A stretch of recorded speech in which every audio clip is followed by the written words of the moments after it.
Is John Gamba feverishly typing. Finishing what I'm going to say. I'm sorry. Here we are. No more typing. Welcome to Breaking the Grade. We are live today. We are talking about top tips for reaching out to potential clients, and we are going to get to tips. We are going to get to proven strategies. We are going to get to real client stories and stories of our own. And what we're really going to talk about is the fear of rejection, which at the end of the day, John, is one of the reasons that I find that the folks that I work with in the education space especially do not reach out. And it's very understandable, is that fear of rejection. So before we get into the tactical parts of reaching out to potential clients, can you talk about the fear of rejection, and has that ever held you up from reaching out to a potential client? Oh, no, never held me up, man. We love that. Of course it has. So this is a journey, right? Imposter syndrome, fear of rejection, egoitis. The way I'd respond to this one is worst, best, likely, right? When you think of fear of rejection, you think of the job that you have to do to reach out and continue to press forward in your lead generation journey and prospecting. What is the worst that can happen when you're thinking about that fear of rejection? What's the best that can happen, and what's likely to happen? So, the worst that can happen is you get hung up on, you get a cold shoulder, you get a feeling like my value proposition, my solution, my venture isn't worthy. The best that can happen is you can engage in a constructive conversation that could lead to a prospecting and business relationship opportunity. And the likelihood is somewhere in between. Rarely just a summary hang up. If you've done the right job of prospecting, rarely will they say, "Oh, I love that. Let me sign on the bottom line. Let's get a deal done." Mm-hmm. Likely is, let's have a conversation and let's figure out what we can do to talk through the solution and figure out if it's going to be right for me. All right. Well, we're having a conversation here, and we have a lot of people who signed up to attend this live event, which is great. We also restream it at 11 o'clock Eastern on Sundays. If you are in the audience, and whether you are on LinkedIn, Facebook, YouTube, Instagram, wherever it is, we can see if you type into the chat. So if you'd like, no fear of rejection here, nothing to lose. Just put your name, put your LinkedIn profile, and put your company. And if you'd like, let us know where you're from, and we will probably somehow make a connection between where you're from and football. But for now, we're continuing to talk about the top tips for reaching out to potential clients. I feel like that fear of rejection is really more of a self-fulfilling prophecy, and you can flip it, right? If you believe you'll succeed, you're more likely to put in the effort and take the actions that lead to that success in anything you do, and especially when it comes to reaching out. And if you've done some of the work that we know is super important, John, which is understanding your ideal client, listening to them, being able to message them clearly, no worries on reaching out, because they are going to receive that message with open arms, because they're going to see you as a credible source and somebody who can help them. So do not create that self-fulfilling negative prophecy. And I think you need to, anyways, build resilience, because newsflash, rejection is inevitable. And that's why I believe in having more top of funnel leads than less, reaching out more than less, because there will be people who will reject you. There will also be people who won't respond because they're busy. And that's all good too. You don't need to internalize that, but you got to be able to learn from that rejection, those setbacks, and keep going. obviously easier said than done. Do you have a story from your own experience, or maybe somebody you've worked with recently, John, who, had some potential rejection when it came to reaching out? So having gone through worst, best, likely, I'll also say on this subject, and then I'll answer your question directly, on this subject, a quantitative versus a qualitative mindset with regard to reaching out. There are opportunities where you want to spin and go fast yes, fast no, engage in a conversation, and approach prospecting as a numbers game. And there's times and places for that. Yeah. There's also the qualitative approach. Somebody has made an introduction. Somebody has vouched for you. I'll use an example of you, Josh. Somebody came to me in a mentoring session and said, who's the best lead gen guy out there? Who do I go to be able to count on, who can help me with prospecting, lead generation, signature solution? They didn't use that term, but really said, I need somebody who knows what they're doing. And I said, Josh, and then I gave you the background on that person in terms of what they're looking for. And you just didn't spin through it, say, hey, here's my Calendly. You did your research on who they were. You did the research on who their LinkedIn connections were. You knew that if I gave you that type of qualitative opportunity, not quantitative opportunity, that you'd have one shot to make a great first impression. And you did. But that was a qualitative bucket, right? There's also going to be times for the quantitative bucket. So as I say that, I think if we're talking about the qualitative bucket, your homework, your research, don't spin through it. Take the time, know the background, see if there's any common denominators or common relationships that you can talk about, and be prepared to go into the conversation with all the background. Understood. We're going to start talking about research and personalization and why we do those things. Let's welcome in Jamie. Jamie was a member of one of our cohorts. John, you got to check out Johnny Max. Super, super cool story. I will try and tell the story as best I can, Jamie. It's one of my favorites, founder story. Johnny was Jamie's father, just a world-class photographer. And when she was able to get a hold of his pictures, she basically turned his pictures into a whole curriculum. And wow, I Jamie love can that. tell that story better, but it's super, super cool. And then I hope I can get the name right here. And this is coming from somebody who's got a tough last name. I'll say Sendhil. Do you think I got that right, John? Can you see that from Chicago? Sendhil. Sendhil, welcome. Certainly get a chance to connect online. Welcome in.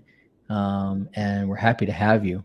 I'm curious, Jamie, Raleigh, North Carolina. I'm curious, Duke, UNC, or neither? Bet she's neither, because she's a transplant. She's a transplant to North Carolina, but maybe she will have. She's going to come over the top with like Colorado Buffaloes. I'm with it. Yeah, something will come out. But Jamie's great. Maybe Wake Forest, the Demon Deacons.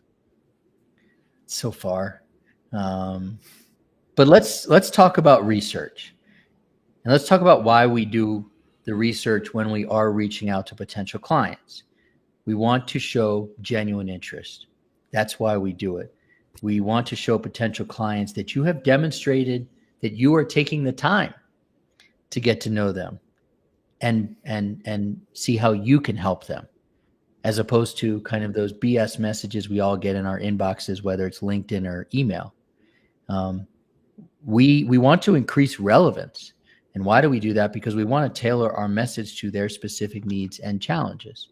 In the education space, if we know who we're talking to, and if we know how we can help them, we are much more likely, as we are reaching out to potential clients, to get them to respond. Even if, get this all the time, even if you get, they say, Josh, I get 10,000 LinkedIn messages a day.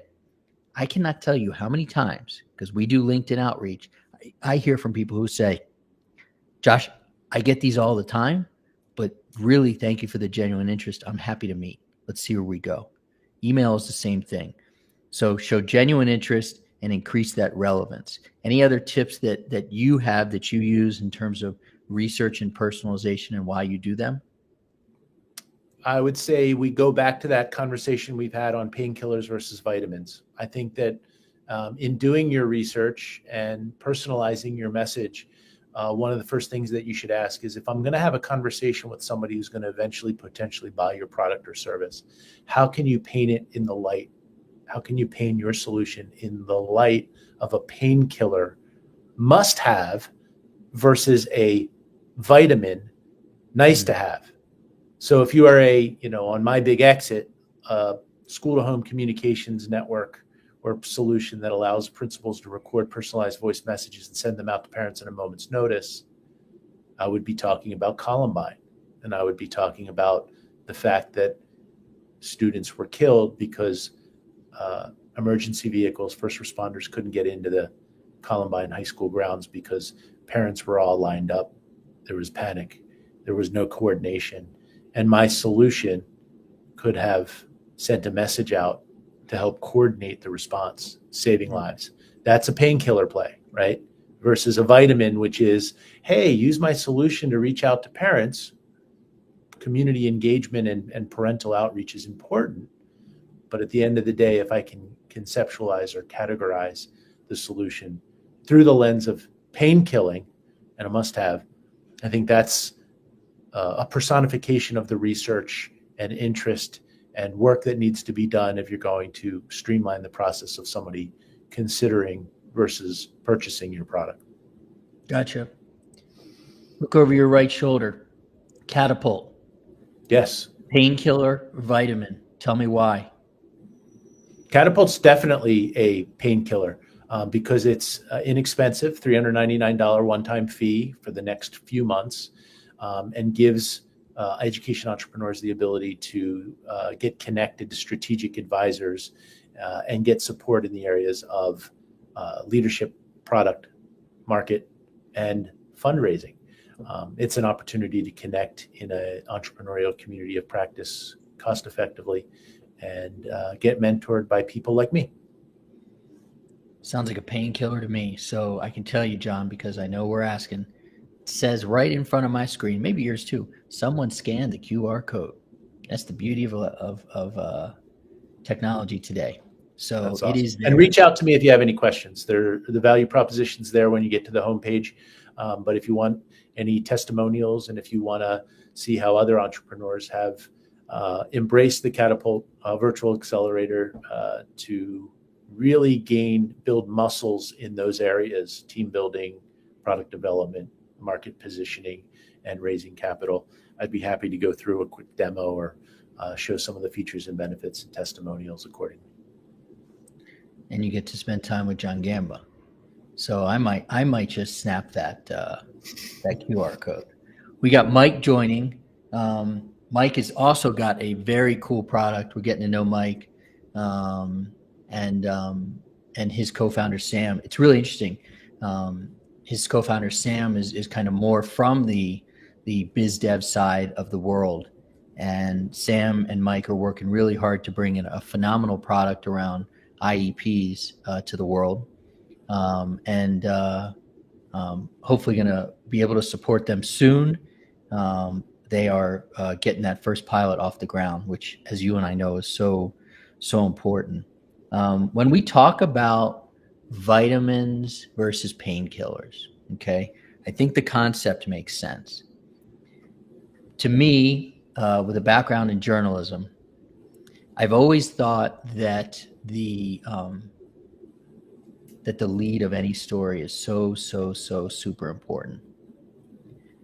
And when I think about writing to convey the fact that Catapult or the Ed Sales Elevation Experience is a painkiller, not a vitamin, you need a compelling intro. You need to have a compelling intro.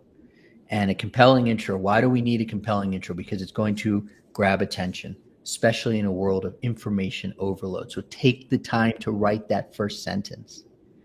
Why do we need a compelling intro? Because it's going to set the tone. It's going to set the tone for the rest of your communication until you potentially meet face to face. And a compelling introduction is going to increase engagement. So take the time to write that compelling intro. I'm not saying take the time. I'm not saying take the time to write a long email or a long LinkedIn message, but that first introduction, that first sentence or two are so important. And I'm going to give you a little tip that I've started doing. We are all most likely out there leveraging AI. Don't know actually how much you leverage it, John, but I'm beginning to leverage it more and more for myself in terms of writing. And I'm finding that AI is helping me think through conversations. I'll meet with my coach and then I'll use AI and have a 2-hour conversation with Gemini and go through what I learned. But sometimes I'll just want AI to write something for me. And I'll give it the prompt and then the tone comes out just so damn boring. That's not who I am. I ain't boring. John shook his head no.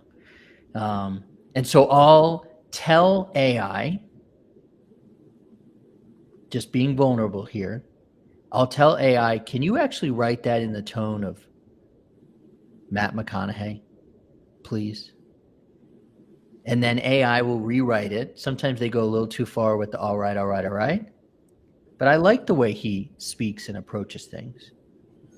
And so when it comes to crafting a compelling introduction, when it comes to crafting a concise and also a compelling rest of your message, you can leverage AI. You can potentially ask it to use a voice of somebody that you really respect. And there you've got your paragraph. Talk to me about what you do when you're reaching out to people. And by the way, John does do lead generation, right, for the University of Pennsylvania and for your speaking engagements. So what do you do to generate those? I have so many thoughts here. We'll come back to the AI part, but I would say practice. As you were sharing that, and I believe everything that you just said, Josh, it does require practice. I think it's really interesting. I participated in a major exit in 2008. 15 years later, 15 years later, I can still look at the screen, look at you and say, ConnectEd is the first and only school-to-home communications network that allows an administrator to record a personalized voice message and send that message out to parents in a moment's notice. Yeah. Our solution requires no hardware, no software, and no additional phone lines to operate. I can hit that 15 years later because I practiced it so much and I made sure every word. And by the way, I didn't have ChatGPT and AI back then. It was just feel it and know every element of that signature solution or what you are selling was personal to you. Fast forward 15 years, feels like 15 minutes, 15 years, Catapult is the first and only 100% fully virtual accelerator that connects education entrepreneurs to learning resources, strategic advisors, classroom practitioners, and academic researchers, all within an entrepreneurial community of practice. I've had to practice that. I haven't used AI and ChatGPT for either of those, but it's no nonsense. If I'm going to ask Mike or Jamie or anybody to entrust me and my solution, I better be able to categorize it, conceptualize it, represent it clearly and accurately. And if you can't, and you stammer, and by the way, I stuttered growing up. If you can't, you got no shot. And so I would say practice. I would say test it with your colleagues and your mentors, and really be able to convey it with accuracy and precision. Before we move on, I really would love to get your thoughts on the AI and my name dropping of Matt McConaughey. You have no comments on that? I do. I think that the way that you're creatively approaching it is great. But in my circles, and I just returned from Stanford University on the Stanford's Learning Accelerator event and conference, where AI was the buzz and the conversation, as well as Google and talking about their AI strategy and how AI will impact education. What you said and how you're using AI, I think is great, but I don't want to geek out on it. But I think about this push-pull between efficiency using AI and getting to where you want to be quickly, and this extreme, which is cognitive friction. And I want to be careful about over relying on ChatGPT and AI because you want to move fast and you want to get to the answers quickly. I also want to say that there is room in this world for cognitive friction, that I think people learn and get better if they struggle. So I don't want you to get to your signature solution with Matthew McConaughey too quickly, because I want you to get to the point where you had to struggle a little bit with it. And there's ways to use ChatGPT and AI to both move fast, but also get to something that is really interesting with the Matthew McConaughey voice or confidence or elements that is going to make you truly differentiated. So my point on the AI comment is less about AI yes or no, and more about AI perils and promise. AI, what can you do to really use it for efficiency, but also use it to challenge yourself to get to the point where you really have a truly differentiated solution. Yeah, totally hear you on that. I mean, my thing that I've found with AI is that you really have to know what you're talking about to give great prompts, to get good answers. And I think circling back to something we've talked about here early on, which was that fear of rejection, people will just not start. So maybe pairing up a little bit of fun with the writing that you have to do, try out some different voices and see how it comes. I get a good laugh when I try out different voices. And when you talk about practice, talking about practice, that's what we do as a team in the Ed Sales Elevation Experience.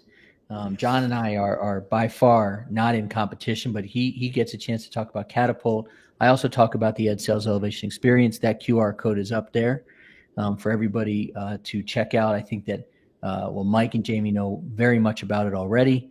But we spend a lot of time practicing, getting comfortable. And because we've got that cohort and we meet for an hour and a half each week, we're testing each other. And I can tell you what, John, Naren, who's a mutual friend of ours, is beginning to really drink the 3E Kool-Aid, man. And he is making some really great strides. Today, he's speaking at a conference in Nashville. So really proud of him there. I did some research myself in terms of practice. And I was looking back at my calendar for the year. Okay.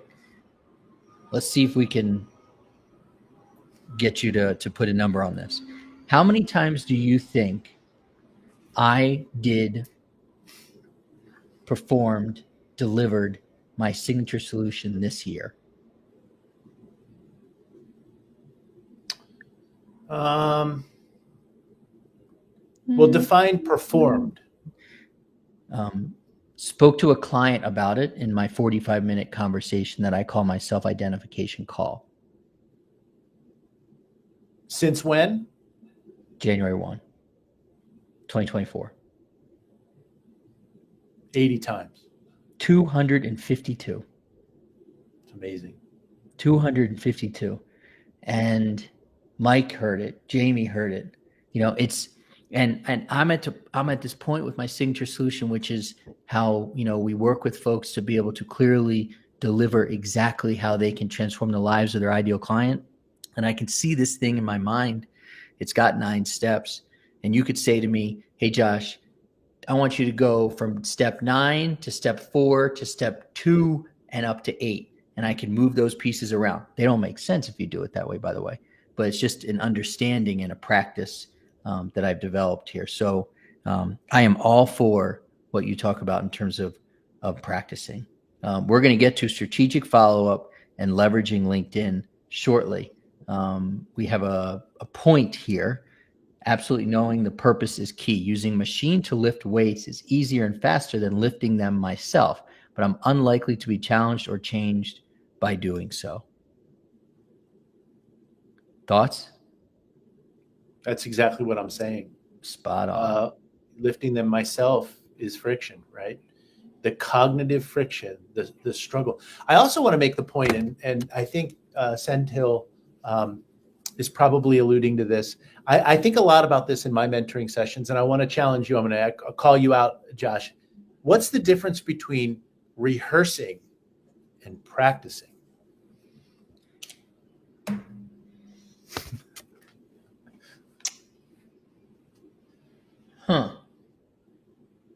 My gut was, and I'll give you my gut first, is that rehearsing is if it comes to the signature solution, setting aside time every day, doing it myself, recording it, watching it, learning. Practicing is doing it in front of a potential client. And my way that I always talk to people about their signature solution is you can do it for yourself, you can do it for a friend. That's like hitting off the mats. But when you do it for a potential client, that's like getting on the golf course because you don't know what hazards are behind that tree. So am I on the right track? I think you're on the right track. I talk a lot about this. People often ask me, do you get in front of a mirror and rehearse your pitch or rehearse your speech? And I never do. But I can tell you that I practice my messaging and I practice the bullets and I practice my power of threes. I'm going to share 3 points today that I want you to remember. But I never sit in front of a mirror and say it again, say it again, say it again, and rehearse. I don't think either way is right or wrong. I just think that it's very different. And I don't think when I say practice, practice, practice, since I'm saying or recommending rehearse, rehearse, rehearse. I really am saying practice with mentors, talk it through in terms of your messaging. It doesn't have to be perfect, but don't phone it in. Don't write it once and that's it. Really go through a process of iteration, really go through a process of enunciation, really go through a process of practicing what you preach so that you can get the message out and really maximize your results. My mom worked for Bill Bradley, for a couple decades, and one of his lines was, "When you're not practicing, somebody else is." And that's right. There's nothing that can substitute practicing. And what about that idea of hitting off the mats versus being on the course? I mean, from a golf standpoint, you've been known to hit the golf course. You can't play your game on the mats. Well, this will be a fun conversation. I've seen a lot of scratch handicappers on the driving range, right? Yeah. And that's another thing that's a really good message here, Josh, is how many times have I gone on a driving range? And you're right, I have been a competitive golfer in my life. In my past life, the older I get, the better I was. Mm-hmm. But how many times have I seen people machine gun balls from the range and then go out on the course and have a disaster? Right. So I think it's practicing with purpose. I think it's saying to yourself, I'm going to hit 5 balls and 4 out of 5 balls are going to be on the green on this range versus hit with no intentionality and no method to the madness and no, prescription for how you are going to prepare your pre-shot routine and your mindset for when you get in the game. So I do think practicing with purpose is something that's critically important and a way to maximize your time. And so the tip that we're talking about here is really a repeatable process. Maybe some testing, which you can certainly do on the range or on the course, but figuring out what a repeatable process is that works for you. Mine, when it comes to talking to new clients, I have I've told you what I call my confirmation call. I don't call it a discovery call because I know that these people have done research and I've done research on them. So we're confirming that this makes sense. It takes about 15 to 20 minutes, and I'm really looking at what are their biggest challenges. And then we have our self-identification call, which is 45 minutes, which I said I'd done 252 times this year.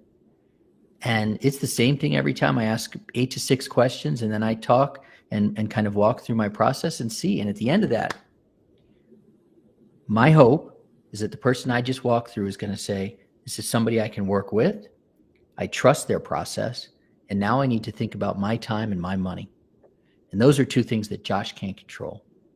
But it's the same practice over and over again. And then at that point, if they say yes, we move them right into the Ed Sales Elevation Experience, and that QR code is right above your head, my head. If they don't, we need to think about automation and strategic follow-up. So the next thing I want us to talk about is the idea of strategic follow-up, building relationships. Why do we build relationships? Demonstrate commitment. Why do we do that? And how that increases conversion rates. So why do we build relationships? Obviously, we want that consistent and valuable follow-up. And when I say valuable, you need to continue to give people value, even if they said no at that moment. And value is not, hey, how are you? I'm just checking to see if you're ready. No, it's consistently providing them potentially with content that is valuable. We're doing it on a daily basis. 2 times a week, we're sending emails that are valuable, one of these shows. We're also doing some of that in LinkedIn ourselves. And you demonstrate commitment. That shows you are committed to helping potential clients and reinforces that interest. That is why we also want to demonstrate commitment. What do you think about the best ways, not on the technical side of automation? Because to me, CRMs are commodities. I'm a big fan of high level, but you can use Salesforce, HubSpot, I don't care. What do you think about strategic follow-up and its value? Glean the nuggets. Mm-hmm. And what I mean by that is, let's take Naren, Metamorphics and Cascades. Let's say he's talking to a superintendent and he shared his journey with mental health. Let's just say that it has been a journey for Naren. And in sharing his journey, the superintendent that he's talking to, who he ultimately wants to have buy the Cascades solution, which gleans actionable insights from mental health sources, shares a journey that he had with a child, a grandchild, relative in mental health. I think that Naren, and I think your clients, Josh, I think my clients need to deposit a nugget into their pocket and then resurface that in a follow-up. Even if it's a personal anecdote that has nothing to do with business. Maybe it was, I was an Eagles fan in 1976, and you send a football card of Bill Berge, number 76, that was signed, and say, hey, I really appreciated that conversation as I was up in the 700 levels with you in Veterans Stadium in 1976, first game with my dad. So I don't want to go off the path, and I don't want to get personal, and I don't want to get creepy and weird, but I just think sometimes there's a relationship that's being built. And if you show or demonstrate that you are really listening, and that converts into a follow-up of a link, a story, a background, a memory, I think that has a powerful impact as you're developing that relationship and trying to turn it into a business relationship. Cool. I agree with you. And I'll give. By the way, you do that really well, Josh. I've seen you do that really well in terms of the people that you interact with, where you remember.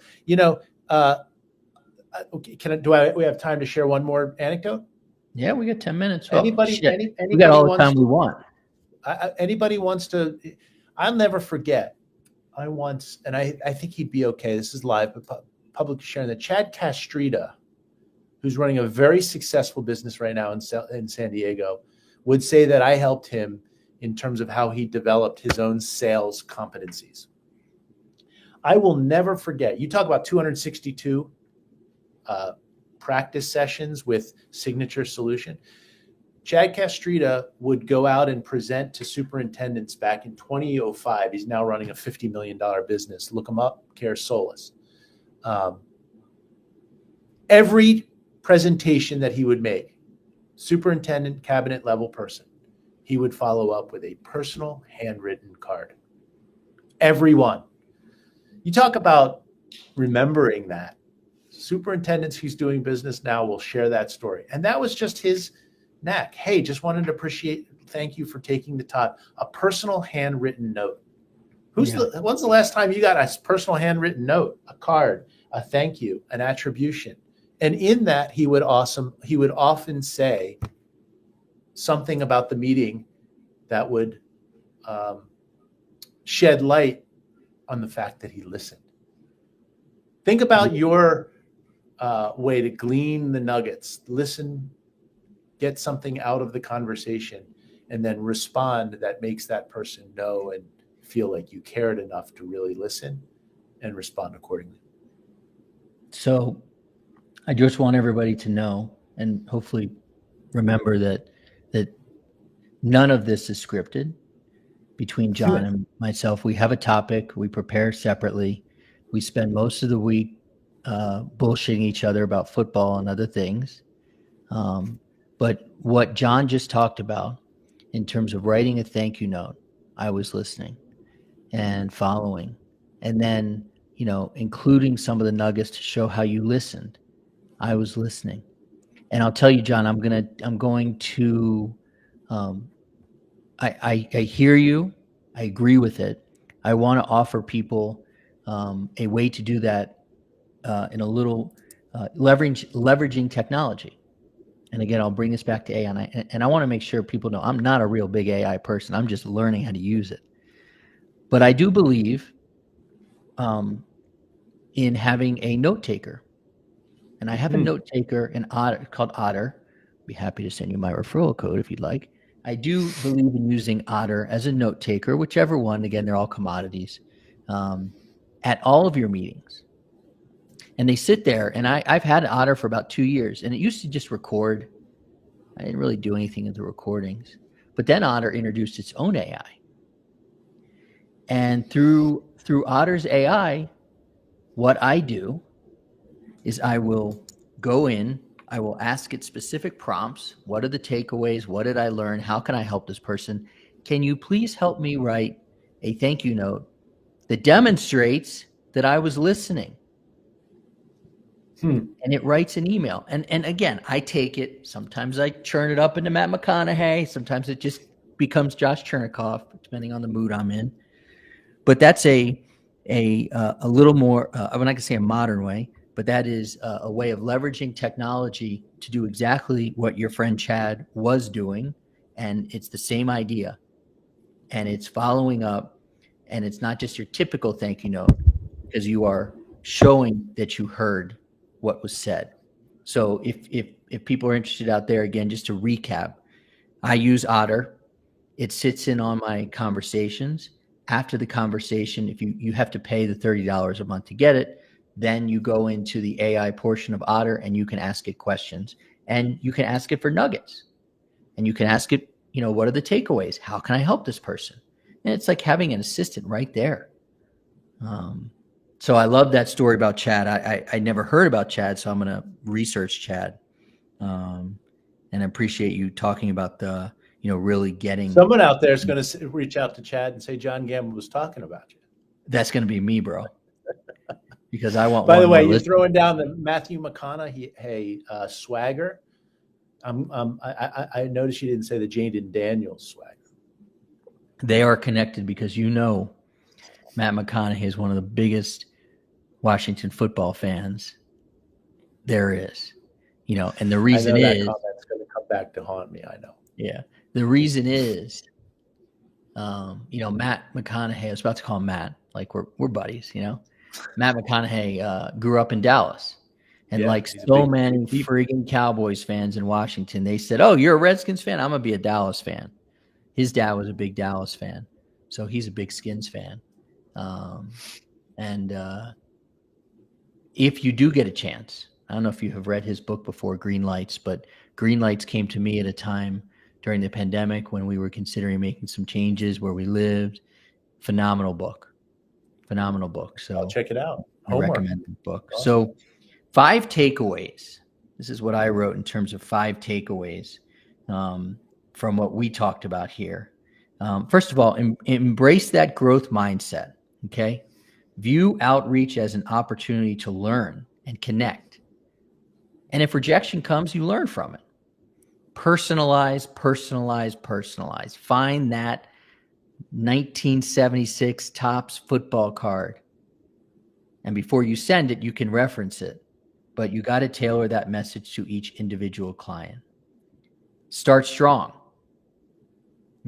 Craft that real strong introduction to get their attention. And finally, and I think people forget this a lot, you got to follow up. You got to follow up strategically. And I will generally send one message to people, and then the next day I send a quick bump and I say, "Did you get a chance to see my message?" And then a week later I send "Seem like you're too busy. I'm here to help." Out. No reason to send the 4th, the 5th, the 6th, the 7th. It's not the right time. Those were my 4 takeaways. What about yours? Disciplined and institutionalized. That's what I'm building on your 4 points.